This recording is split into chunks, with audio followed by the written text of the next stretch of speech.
his speech, and I'm going to butcher this, but he brought up an old Soviet law. Do you know what I'm talking about, Nick? Like it had. I'm not remembering, but I know he started his story. He said that the Bolsheviks invented Ukraine. Yes, but he also said basically he left the door open for that the USSR never really legally dissolved. And that a lot, I do not, John, do you know what I'm talking about? Or am I talking out of my ass? No, I pulled it up. It was, thank you. It was like 2 or 3 days into the Ukrainian invasion. This is a quote from Putin, from this speech from Putin. I'll start with the fact that modern Ukraine was entirely created by Russia, more precisely Bolshevik communist Russia. This process began almost immediately after the revolution of 1917, and Lenin and his associates did it in a very rude way towards Russia itself by tearing away from it part of its own historical territories. Of course, no one asked about anything to the millions of people who lived there. Then on the eve and after the Great Patriotic War, Stalin already annexed to the USSR and transferred to Ukraine some lands that previously belonged to Poland, Romania, and Hungary. At the same time, as a kind of compensation, Stalin endowed Poland with part of the original German territories, and in 1954, Khrushchev, for some reason, took away Crimea from Russia and gave it to Ukraine. Actually, this is how the territory of Soviet Ukraine was formed. Yeah, Khrushchev gives the Crimean Oblast to Ukraine for administrative reasons, but realistically, it remained very much in control of the Soviet metropole. How does this end? How do we get out of here? How do we stop this bloodshed? I mean, in my opinion, I think you got to just give pretty much Eastern Ukraine to the Russians. Yeah, I mean, that's lost. Like, Crimea is not returning. Nope. And by the way, the Russians have a bunch of other shadier reasons for taking Crimea. They have to do with oil. There was a bunch of oil discovered. They need this region to Crimea is also doesn't have any water. Yep. So they need this region to secure Crimean water. A bunch of stuff like that. Well, didn't Ukraine dam some sort of river going? Yeah, the Ukraine stopped the dam that gives water to Crimea. So the Russians have to bring water to Crimea in other ways. These places have not been happy being the Russians have not profited from this in the slightest. Is what I'm trying to say. Yeah. Go ahead, John. So here's my crackpot theory, and I'll bounce it off you, Nick. I think so. My family's from the Baltic region, so I'm a little, paranoid about it. But I think, some people have said that Putin's trying just to put back together the USSR, which I think is maybe a little bit. I kind of think that he's trying to connect his oblasts to have land routes to all of the Russian oblasts that are not connected, like Kaliningrad on the Baltic and Crimea, because there's a bridge that goes from Russia across to Crimea, but it could be taken out by a missile. That's their only route there. Yeah. Now they have Donbass. They have a land route. I think that I personally think the next thing that's going to go down sometime will be either Poland or just Lithuania and Latvia. I'm going to press pause because right there. in John, Kaliningrad, there's a huge submarine base. You need to explain Kaliningrad to people that don't understand what that is. Okay, please do. Kaliningrad is an oblast of Russia. It's a political island. It was a former territory of the Prussian Empire, the Teutonic Knights, and the Lithuanian kingdom, the Kingdom of Lithuania. It's right directly west of Lithuania. It's essentially a small city, but has been a part of Russia since the Russian Empire, with the Tsar's Russian Empire. And there has been, I believe, since at least the 70s, a massive submarine base and a huge it's basically just a military base the size of a city. And how they let Russia keep that, I have no idea. Will you link a map or an image or or like a link so people can look at that? Thank you. Yeah, definitely. Yeah, listen. Strangely missing from pretty much all of Putin's war justifications were economic reasons, right? And it would be foolish to think that these people who very high up in the Duma who are, multi-billionaires in their own right with like very shady money, the oligarchs, it would be very stupid to think that they have no economic considerations for such a massive undertaking. Like, sort of where I view this is that, yeah, all their geopolitical stuff is true. All of it matters a lot to them, sure. Putin's prestige matters a lot to them, sure. This would make him more popular, possibly if it succeeds. And it looks like it's going to succeed to some extent. And yeah, it sets them up better for the future, right? Like if they swallow up eastern Ukraine, what it looks like it's going to be is like they're going to swallow up eastern Ukraine. Crimea is going to stay with them. Ukraine is going to be a significantly weaker state, having no access to the oil they would have had access to in Crimea, so they're not going to be able to undercut Ukrainian oil. To their north is Belarus. Belarus is already they're a Russian pawn. Like if state. Yeah, like if Putin tells Lukashenko to like sit down and drink from a water bowl, he's going to do it. And so all of a sudden, Lithuania, Latvia, and Estonia, right, are going to be entirely close to Russian territory, and those people have access to the Baltic Sea. So those are another important area that Russia might look to expand in its future. Yeah, John. So I kind of think it's partly like I had said, land routes, but then also too, Russia doesn't have land routes to get troops to the Baltic. They don't have access. If they have land routes to Kaliningrad, they could full scale invade any part of Europe or even North America easily. And then too, there's another thing that is interesting that I forget the name of the treaty that was at the Montreux Accord or something that controlled how the Bosphorus Strait was used. Turkey, the United States, and one other country have been fighting to keep the Montreux Convention, which is entirely outdated, in power because there's a stipulation in it that as long as I forget who, I'll look it up, someone has a warship in the Bosphorus Strait, that it is under control by them or something like that. And they're talking about doing something to prevent the United States, I think, is trying to push Turkey to prevent Russia from having direct access out through the Bosporus Strait to basically dig an 80 kilometer something long, basically a canal next to the Bosphorus Strait. And the Turkish government has been buying up land along the Bosphorus Strait for years, trying to eventually do this. Interesting. I didn't know about the Bosphorus stuff, actually. Yeah. But yeah, like what John was saying is right. There's like a little island of Kaliningrad, which is like in north of Poland, in between Poland and Lithuania and the Baltic Sea. Yeah. Yep. So yeah, I mean, it moves up their border by a lot. Belarus is a client state. Ukraine is going to be like weakened and devastated by this, and all of a sudden, a bunch of their ex-states are in a better place. So if they ever decide to have like color revolutions or anything like that, instantly it's a no from Russia. That's exactly kind of what Georgia, because there was a massive civil unrest in Georgia, and as far as I'm concerned, that's pretty much there was a similar thing in Georgia, right? Like a part of Georgia seceded, and then Georgia invaded to get it back, and Russia invaded Georgia to keep it separate. But like, there's also like the broader question, which is the right of secession, right?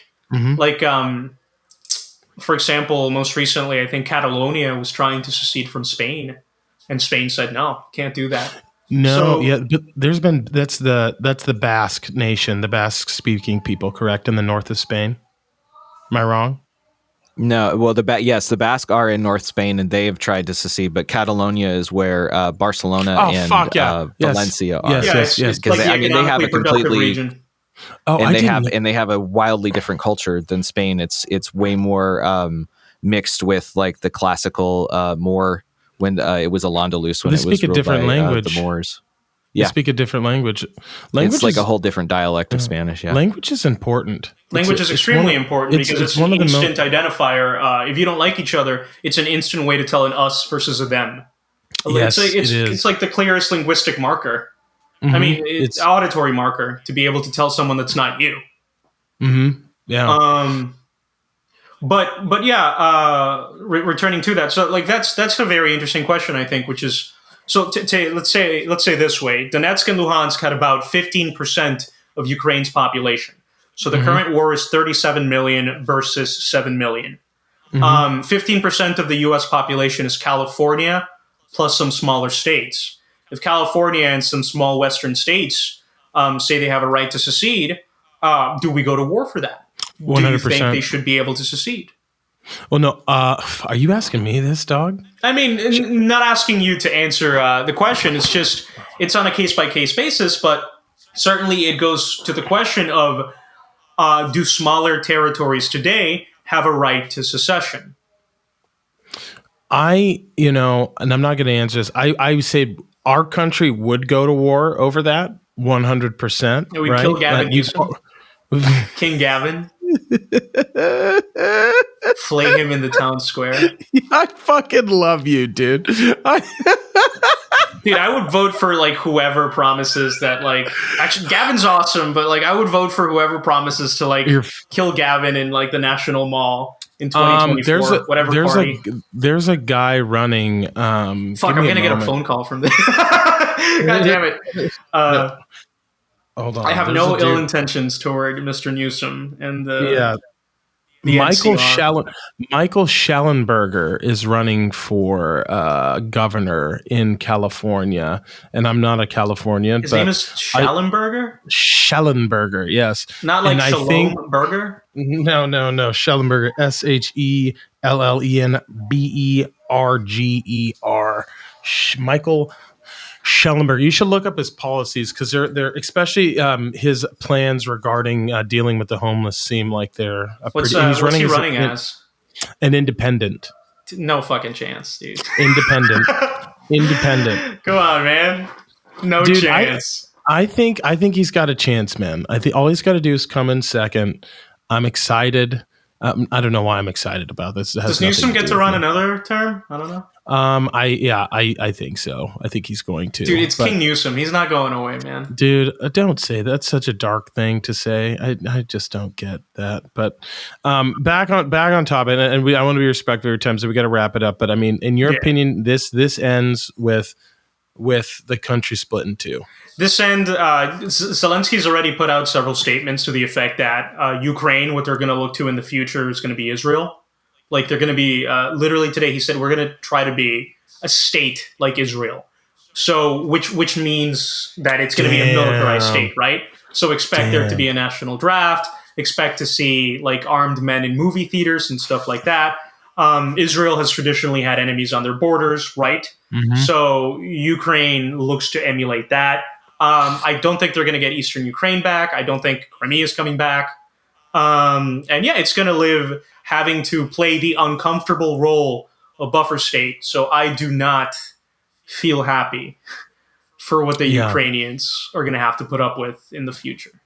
No. Yeah. It's not going to be good. This has been, I don't know if it's stupid of them or not, but they have not profited very much from this. They've had to subsidize Crimea for a great amount of years. They've had to subsidize like these two breakaway republics.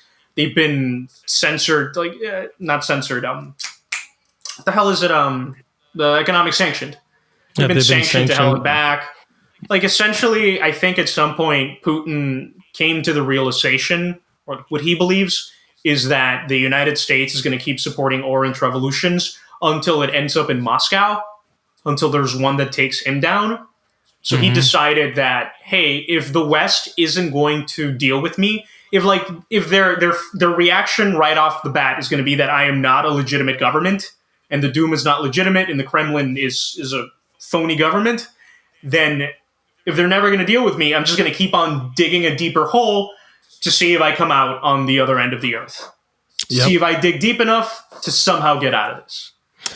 I mean, him sinking the ruble up with only accepting payments for natural gas and oil with the ruble was pretty fucking clever. Because even though we've sanctioned them, the ruble bounced back, right?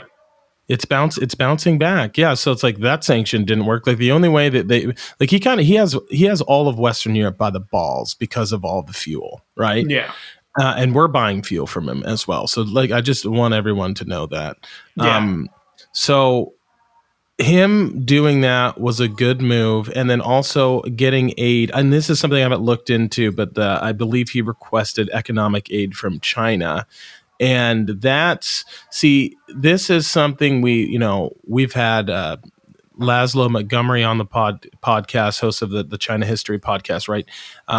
This is. I think I've listened to it.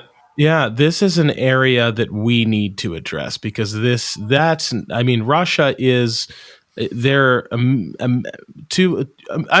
military superpower. They have hypersonic assets, right? So any of our early detection nuclear procedures are nullified because these missiles travel 27 times faster than the speed, Mach 27 times faster than the speed of sound, right? Nuclear deterrent. Thank you, John. So they've got us beat on that, and so does China. But China really, they could hurt us. Like look what happened with COVID, right? Like our medical supply chain went down. We couldn't get fucking drugs. We've just sold our souls and manufacturing prowess down the river to them, and the way that they're handling this and watching this, like, all right, so they annexed that, and we know that Taiwan is a rogue state. And I was mistaken by this. I thought that we had almost like a defense pact with Taiwan. That is not the case at all. Until like 6 months ago, I thought that if they invaded Taiwan, we're going to war. And I was like, that's the end of it. That is not the case. I can't see the United States dying for Taiwan. No. But what about I believe that Japan included Taiwan into their defense perimeter. I believe that John, will you pull that up? I could be talking. I think Japan is rearming now. Oh no, they're fucking full on rearming, dude. They're full on rearming. So are the Germans, which Don't forget about the Germans. I've seen this movie before. Yeah, everybody's getting strapped. It's so weird watching everybody getting strapped again. This was like the entire point of what like the 1945 post-World Order was supposed to stop. I know, dude. But like, Americans don't want to underwrite anyone's security anymore. Like we're not as rich as we used to be. We are not, dude. We are not. And I think the complete just utter shambles that our political system is in is just part of the problem. We never addressed that. We never addressed Eisenhower when he said, be careful of the military industrial complex. Like, listen, guys, I'm in office. I was one of the most powerful men in the world 2 times over, right? I was a supreme allied commander of the entire European theater, right? And now I'm the president. I'm essentially at this point in time, he's a fucking emperor. Honestly, he's a fucking emperor. He has all of Europe and all of Asia in the palm of his hand, and he's like, "There's a military-industrial complex, and we need to do something about this." My reaction to that is fucking gee, thanks, old man. Like, oh, very cool, dude. Something you helped build up all throughout the 50s, and while you're doddering asses out of the way, it's like, oh, by the way, guys, here's something I leave you with, you motherfucker.